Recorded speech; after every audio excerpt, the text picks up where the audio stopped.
大家好，歡迎大家嚟臨呢個我哋 Hong Kong SE 嘅 Facebook Live 啦。咁都時間過得好快啦。咁而家都去到2009年2025年嘅10月啦。咁其實今次嘅 Facebook Live 咧，咁其實原先我哋就諗住喺9月做嘅。咁但係因為即係我哋2025年嘅8月咧，我哋本學會都有啲學術研討會啦。咁所以咧，即係我哋就押後咗少少嚟做嘅。咁今日咧，我哋都好高興啦，邀請劉清揚醫生咧，就上嚟我哋康 SC 嘅 Facebook Live 咧，嚟就講呢個尿路感染知多啲。咁尿路感染咧，對於喺泌尿科嘅疾病咧，或者係即係普通科嘅醫生咧，都會成日遇到啲問題喎。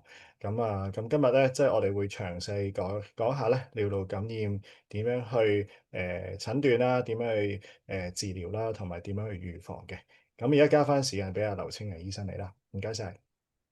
好多謝陳醫生，咁都好榮幸今日可以同康康醫師即係接受呢個邀請去分享多少少腦尿感染嘅一啲小知識啦，同埋一啲常識。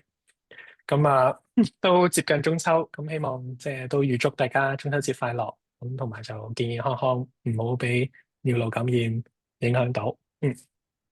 咁我係劉清揚，咁我今日咧就會講翻少少有關尿路感染嘅一啲信息。咁嗱，尿路感染咧，即係俗稱就係坊間講嘅尿道炎啦。咁尿道炎咁即係尿道喺邊度咧？咁尿道炎亦都係乜嘢咧？咁我哋首先咧要知道個泌尿系統結構嘅。咁大家之前聽過康康 FC 嘅其他分享都知啦。咁我哋就分腎臟，腎臟咧就去製造個尿液，咁儲喺個腎盂嗰度，跟住就落去個輸尿管啦。男女都係有呢兩個部分嘅。咁個輸尿管咧就係一個通道，等啲尿咧可以落到去膀胱。膀胱就係儲尿嘅一個地方啦，一個容器。咁當大家想去小便嗰時咧，膀胱就會經過尿道咧去屙翻出嚟噶啦。咁俗稱尿道炎啦。咁但係其實就任何一個泌尿系統、任何器官嘅感染咧，其實都係尿路感染。咁就唔單止咧，就係話尿道嘅一個感染咯。咁尿道咧就喺男同女亦都有唔同嘅。咁呢個對於即係尿道就係由膀胱屙出去嗰個通道啦。咁男女咧個長度就有好大分別嘅。男士因為有呢個陰莖啦，咁佢個尿路咧就長好多嘅尿道。女士就短啲。咁呢個咧，陣間我都會解釋翻喺對於男女嘅尿路感染咧，都有一個唔同嘅意思啦。咁尿路感染定義係咩咧？就第一步就一定係要有細菌嘅。咁個細菌咧就入侵咗泌尿系統嘅黏膜，咁咧導致有啲發炎反應。咁第二部分咧就係呢個發炎反應咧導致一啲感染嘅症狀。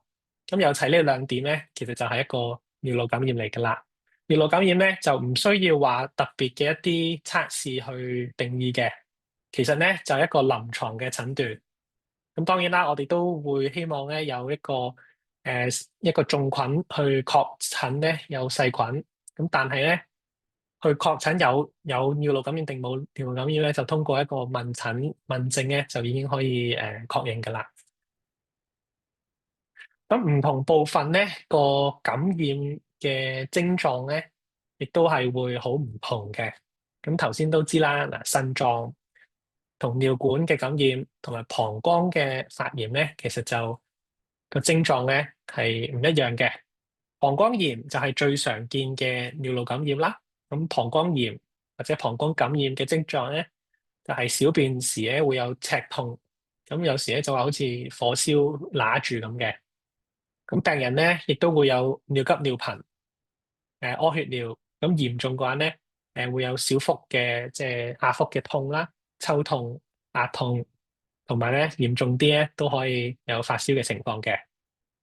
咁當然啦，即係呢個感染症狀咧，唔係膀胱炎咧都可以發生嘅。譬如話尿急尿頻，有啲病人其實係一個膀胱過度活躍，咁佢都會有呢啲感染。所以我哋係要將成個症狀咧一齊去睇咧，先至可以睇究竟係膀胱發炎啦，定係其他原因咯。咁如果係腎臟發炎咧，就會更加危險啲啦。咁腎臟發炎咧，因為個腎嘅地方咧，其實就喺腰嘅位靠後嘅兩側。咁啊，個病人就可能會有腰痛啦、背脊痛啦。咁有時係一邊嘅，咁譬如左邊痛啲或者右邊痛啲。咁因為腎臟感染咧，病人咧都一般咧，其實都會係嚴重啲嘅感染嚟嘅。咁所以咧，發燒啊、打冷震、作嘔作悶咧，都好常見嘅。咁有時候係腎臟發炎咧，一開始咧都會誤以為係一啲其他外科嘅感染啦。咁所以有時就都係比較難去判斷嘅。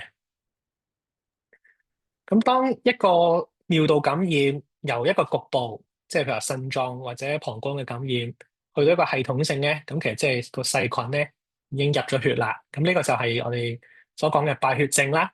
咁呢個就非常嚴重嗰個情況，咁屬於一個醫療嘅一個緊急嘅情況啦。咁病人就會可能會發高燒啦，甚至體溫咧可以好低嘅，即係高同低都得，打冷震啦，心跳加速、血壓低、神志不清。咁呢啲情況咧，其實隨時都可以有生命危險嘅，咁亦都需要一個即時嘅一個就醫咯。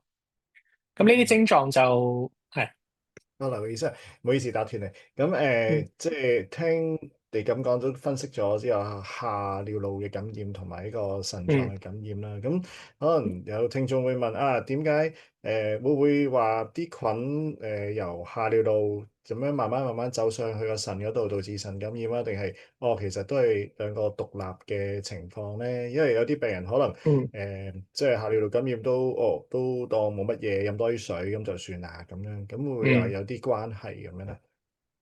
咁亦都有關係嘅，因為一般嚟講咧，最常見個菌喺邊度嚟咧？個菌咧就係由一個會陰部分啲皮膚啦、肛門附近嘅嗰啲細菌咧，經過尿路、尿道上到去膀胱。咁一般咧，如果腎嘅感染咧，好多時候咧，亦都係由膀胱咧上翻去嘅。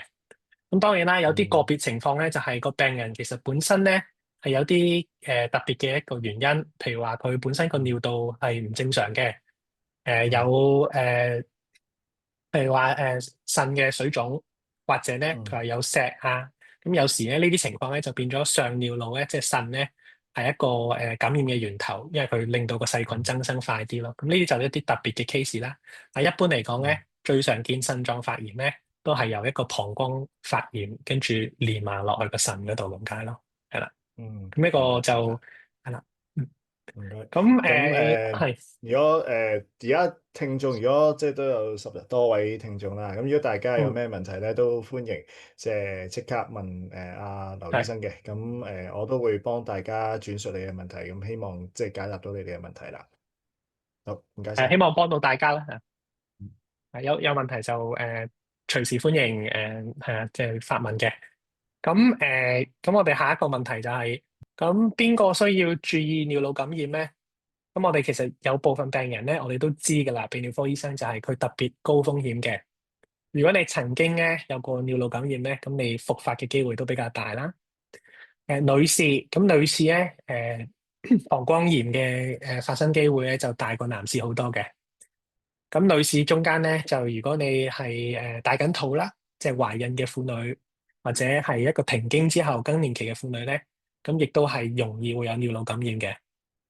年紀大嘅病人啦，糖尿病嘅患者啦，特別係食緊一啲特定嘅糖尿病藥嘅病人啦，或者泌尿系統本身有結構異常，譬如話咧佢前列腺好肥大，佢本身咧屙尿屙唔清，或者有腎結石啊，或者其他一啲結構嘅問題，咁呢啲都會增加細菌增生同埋發炎嘅機會咯。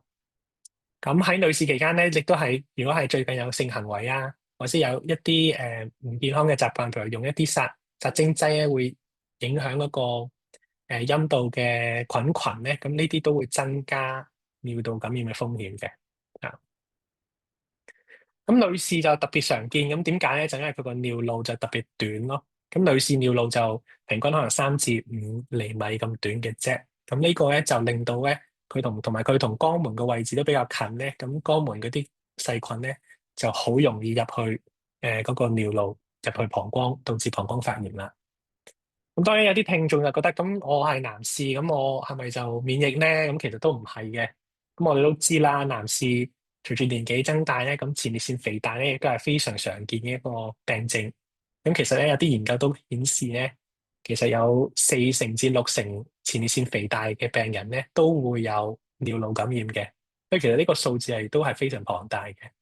咁男士尿路感染就係因為佢前列腺肥大之後，佢嘅尿咧屙唔清，咁屙唔清嘅尿咧就會令到細菌增生嘅機會增加咯。咁呢個咧就會導致又係發炎同感染啦。咁下一個問題啦，咁就好多病人就問，咁哇我有啲呢啲症狀嘅喎，咁我幾時去睇醫生咧？咁醫生又即係點幫到我咧？咁需唔需要睇醫生咧？咁就其實咧，如果有任何尿路感染症狀咧，其實都建議即時可以求診噶啦。咁都冇話一定要去泌尿專科嘅。咁因為咧尿路感染一啲輕微嘅膀胱炎、膀胱感染咧係比較常見嘅。咁咧如果冇一個系統性嘅一啲症狀咧，其實向家庭醫生求診咧作為第一步咧都完全合理嘅。但係如果頭先咧講有啲系統性感染嘅症狀啦，發高燒啊，或者打冷震啊，心跳加速啊，咁呢啲就適宜去急症醫院去求醫咯，去急症室嚇。咁醫護人員會點處理咧？嗱，其實醫護人員都係會通過詢問過你嘅問診啦，咁了解你嘅症狀啦，究竟係膀胱小腹嘅唔舒服多啲啊，膀胱嘅發炎啊，定係話腎嘅發炎啦，同埋有冇啲系統性感染嘅跡象咯？咁佢會幫你做少少身體檢查。咁如果有需要咧，家庭醫生或者醫院嘅醫生咧都可以安排咧做一啲中段嘅小便試紙測試，同埋咧培養細菌嘅。咁臨床判斷如果符合呢個尿路感染咧，咁就可以一般都可以考慮去抗生素去治療咯。咁中段小段小便如果需要留咧，就最緊要其實中段小便係咩咧？就係你屙尿嗰陣時，你將一開始嗰段尿咧唔要，你留中間嗰段尿咯。咁目的咧就係唔想將一開始皮膚附近嘅嗰啲菌咧撈亂咗落嗰個小便嗰度，咁我哋先可以一個準確嘅一個確診邊隻細菌有冇細菌。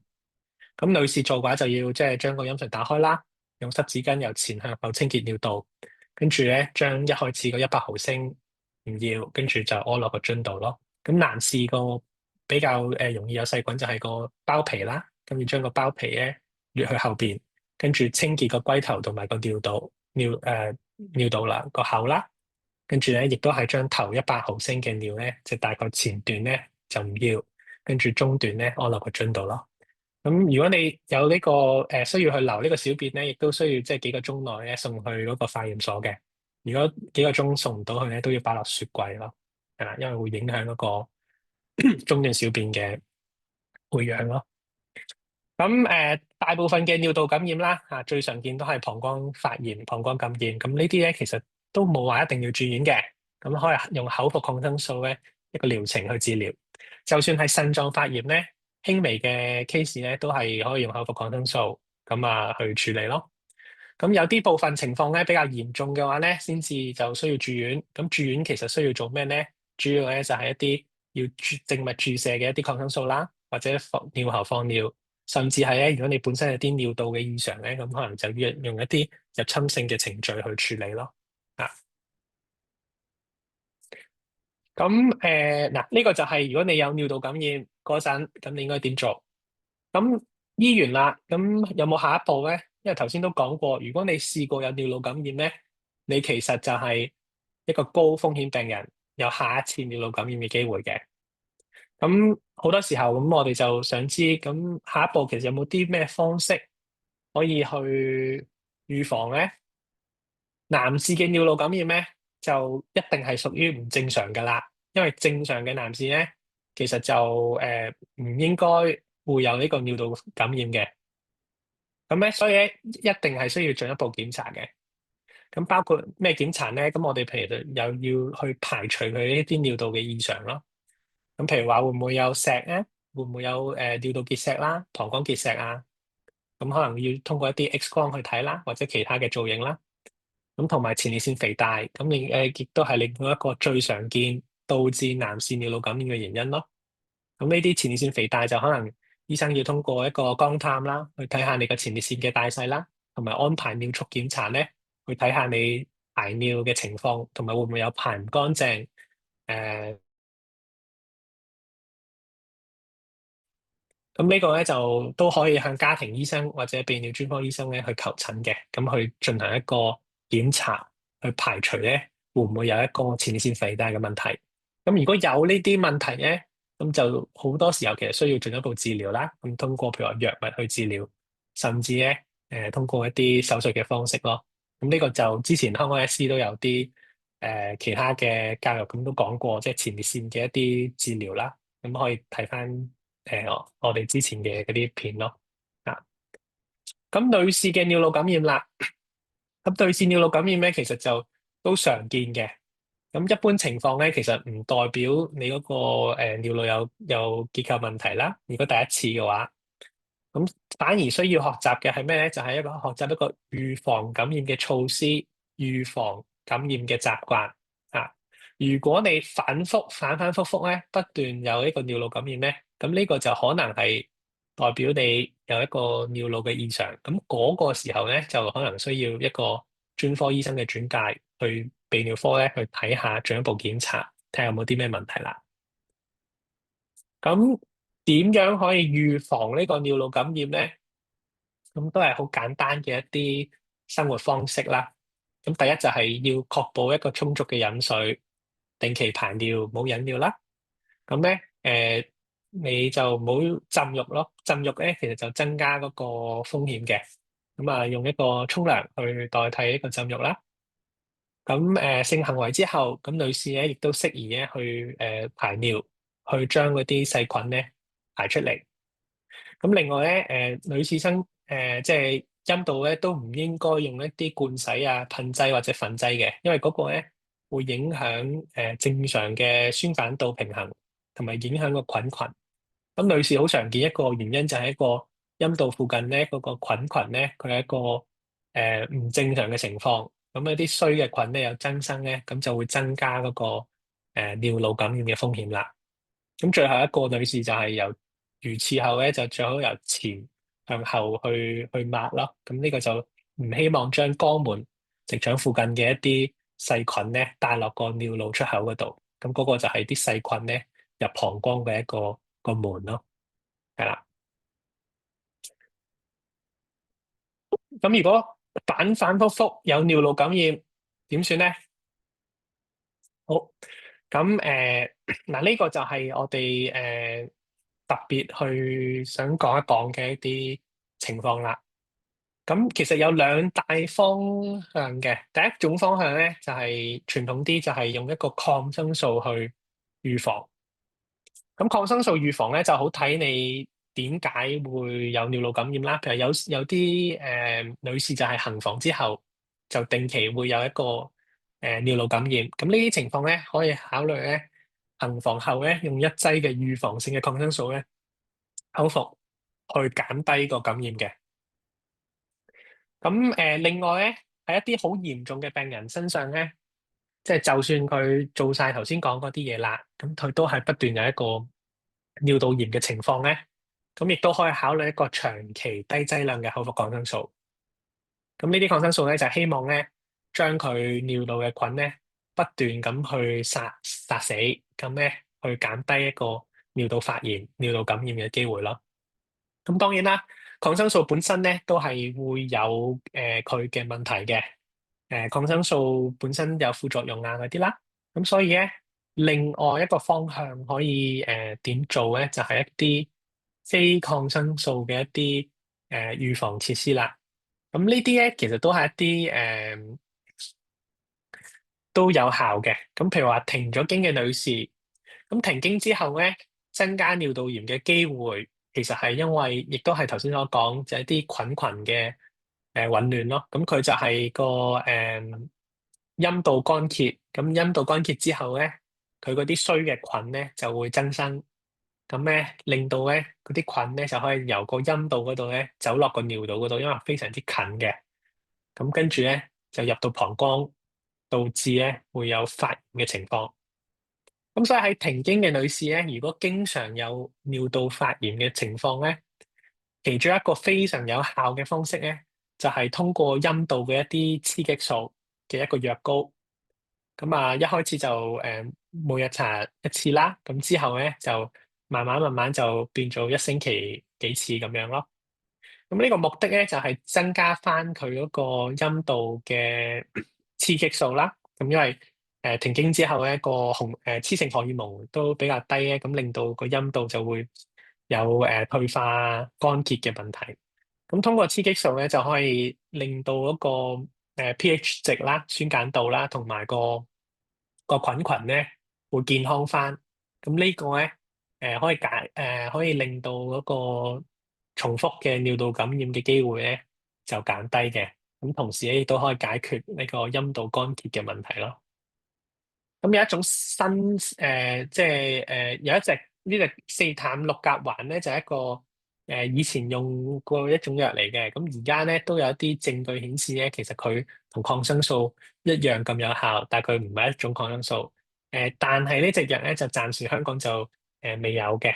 咁所以我哋即係好可惜，就我哋病人都未有得用治。咁但係我都好期待佢，如果到時候咧香港引入咗之後咧。咁可以作為一個代替一個抗生素嘅一個預防性嘅一個藥物咯。咁副作用就亦都冇抗生素咁多嘅。咁最後咧就係一啲比較預防性嘅產品啦。咁呢啲咧臨床數據咧都比較弱嘅，即係佢冇一啲大型嘅研究咧支持佢好有用。但係咧根據已有嘅一啲研究咧，似乎咧都係有效過一個安慰劑嘅，即係其實應該都有效。咁但係咧佢就唔係話非常之有效。咁但係呢幾樣嘢副作用都非常之少嘅，所以咧。對病人嘅壞處就唔多，咁如果可以即係有部小朋友有啲病人咧用完之後咧，真係可以減低重複尿道感染咧，咁就何樂而不為啦。咁包括咩咧？包括最常聽講就係一個叫蔓越莓啦，或者叫紅莓汁，即係紅莓嘅一啲產品重複尿道感染咧，咁其實就佢入面咧有呢個原花青素，就係一個紅莓入面或者蔓越莓入面嘅一個自然嘅一個化學物質啦。咁呢個化學物質咧就可以防止咧嗰個細菌嘅一啲觸手咧去黐落嗰個尿路黏膜度，咁從而咧就可以減低感染嘅機會咯。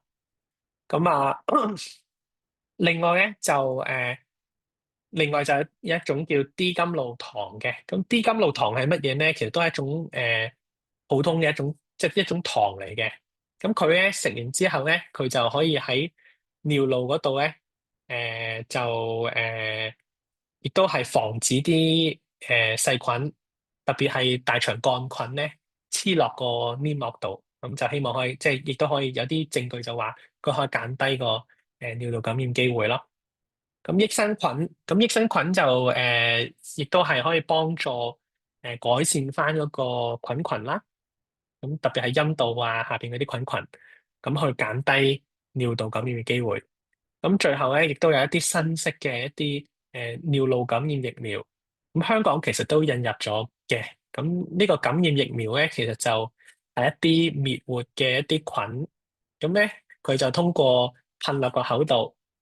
咁啊，連續噴落個口部黏膜啦，咁去令到身體咧可以有個反應，去即係日後咧見到嗰啲常見嘅尿道感染菌之後咧，就容易有一個反應嘅反應咯，咁去殺死啲菌啦。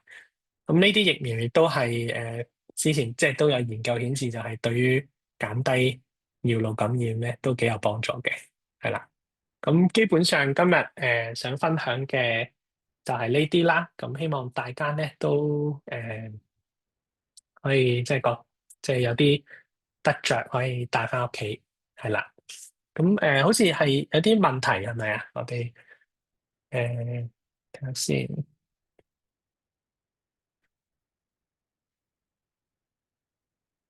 OK。咁有位聽眾就問啦，咁個紅莓汁或者紅莓嗰啲產品，咁邊隻好咧？咁坊間有啲就係紅莓嘅一啲整咗一粒嗰啲好似藥丸咁嘅一啲去食啦，藥片去服用啦。咁有啲咧就係一支果汁咁嘅。咁其實咧個紅莓產品嘅問題就係每一種咧佢都係誒個劑量都唔同嘅，同埋咧即係作為一個即係天然嘅產品啦，咁佢嗰個原花青素嘅濃度咧，好多時候唔同產品都唔同嘅。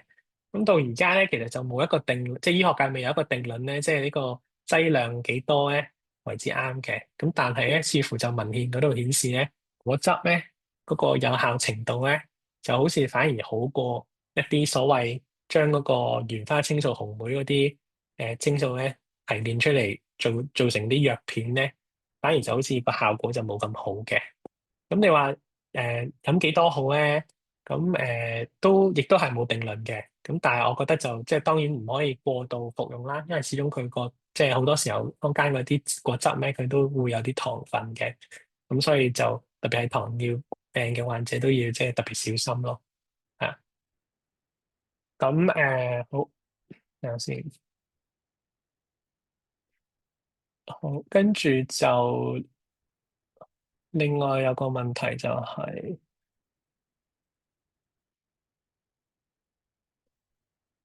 哦，OK，咁有另外有個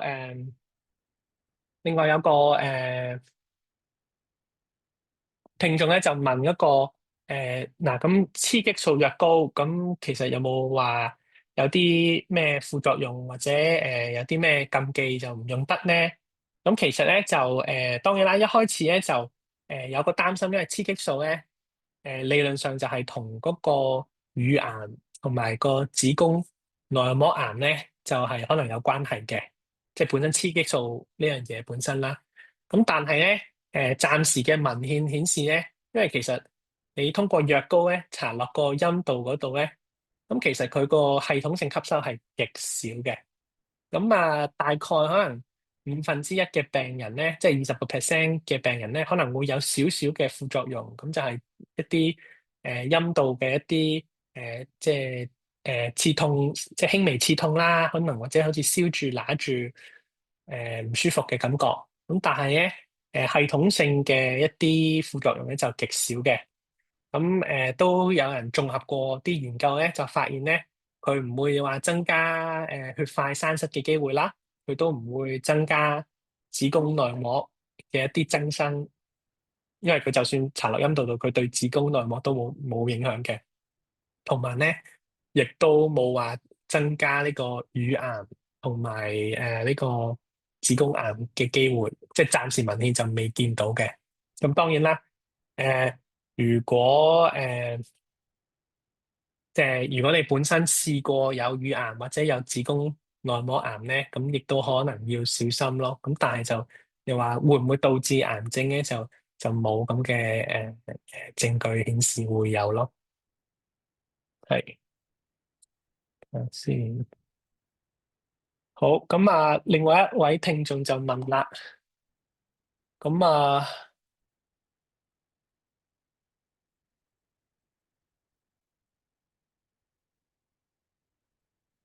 咁就佢話小便嗰陣時，如果有啲誒白色嘅，即係一位男士就如果小便嘅話有白色嘅物體，咁會唔會係尿道感染啦？咁但係呢個都要睇清楚嘅，即係會唔會係話尿道有膿啦，定係即係究竟係咩咧？咁所以即係要綜合埋嗰個臨床情況咯。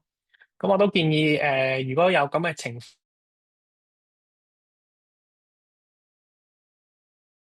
問去睇就即係真係要見一見個病人嘅情況。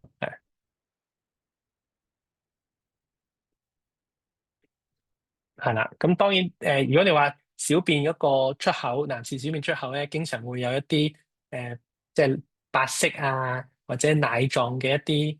嘢流出嚟咧，咁你當尿道嘅一個炎咧，咁好多時候一個即係性接觸嘅感染咧，咁亦都可能會有咁嘅情況係啦。咁呢啲其實都可以即係抗生素處理咯，咁所以可以即係去睇一睇係啦。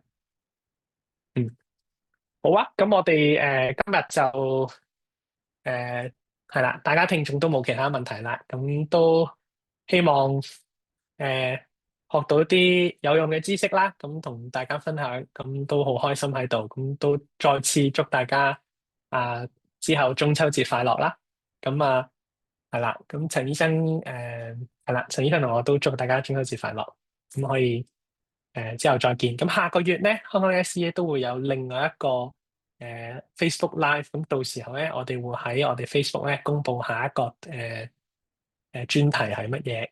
咁希望大家拭目以待啦。嗯，好，咁各位聽眾晚安，拜拜。